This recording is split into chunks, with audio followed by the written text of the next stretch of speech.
All right, guys, first off, I want to thank GCN for sending this over.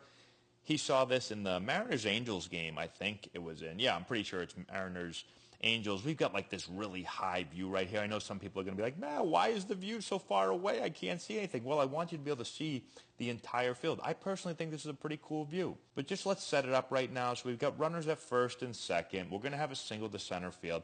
And I want you to keep an eye on the third base coach because I don't know if I've seen a third base coach do this before. And I coach third base a lot, and I'm going to show you my technique in a second, but let's watch his technique right here. So first and second, here we go. We've got the pitch home. We've got a single right back up the middle. Watch the third base coach. He's going to wave him. Come on, come on, come on. And he's just going to sprint down the line right behind him, but he almost gets in the way of the pitcher backing up the ball. The ball bounces over here, and now we have a second runner score, and then he's going to run all the way back to third base. So we're going to watch it one more time, and then I'm going to kind of show you how I do it a little bit differently. Every third base coach is different, but this is what we have right here. So here we go again. We're going to get the single, and I'm going to slow it down this time. So what I typically do is once that ball is hit, I'm making a determination, am I going to send the runner or am I not? And that's based off the runner's speed and their jump. It's based on how hard the ball is hit. It's based on how quickly the center fielder or the outfielder gets to it. It's based on their arm strength. It's based on the runner's speed. I don't know if I said that already. So it's based on a lot of things, and you're calculating a lot of this beforehand, and then once the ball's hit, now you're trying to figure it all out in real time.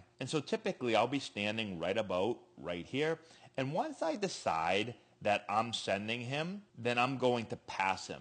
If I'm not sure, if it's a play where I might have to hold him up, well, then I'm going to work down this way so I can give myself as much time as possible to see that throw and decide if I want to hold the runner and get him back. But once I realize, like right here, if I realize I'm sending him, then I pass him. I go sprinting past him, and then I get the next runner, and I help that runner. Do I want him to keep coming? Do I want him to stop? But he does a little bit differently. So he says, let's go, you're coming. But then he says, I'm going to race you home right here. So now it's like, we're going to see who's faster.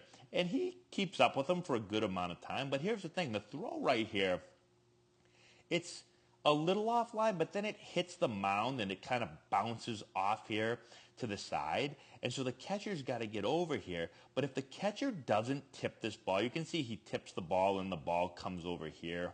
I don't know if you can see that. We're like, this is like a blimp view almost, but it's not really a blimp view. But you can see if that ball isn't tipped by the catcher, I mean, the third base coach is literally going to run almost right into the ball. You can see the pitcher who's backing up is coming this way. They almost collide into each other right here, and now the ball bounces over here. So it would have been super interesting to see what would have happened if the catcher didn't get a glove on it. And the third base coach literally got in the way of the play behind home plate. I kind of wish that happened so I could have seen it because I don't know if I would have ever seen that before. I wouldn't have. I know I have never seen that before. But here's the play now.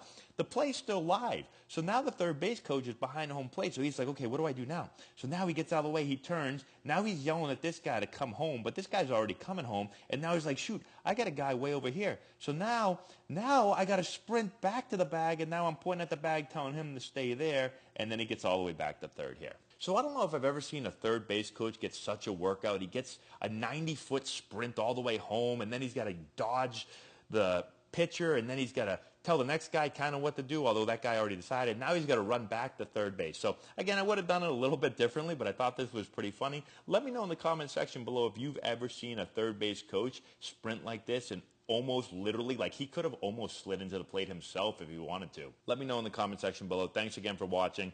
I haven't put a video up in a few days because we just had a huge summer camp and we've had tryouts and I've got my tournaments going on and it's just like baseball 24/7, but I had a few minutes here. Thanks again, GCN, for sending this over. And if you guys get any other like really cool, interesting plays, please send them over to me. Even if you don't have video, just let me know what game it is and what inning and all that, and I can go online and I can find some video for it. So thank you again, and we'll talk to you later.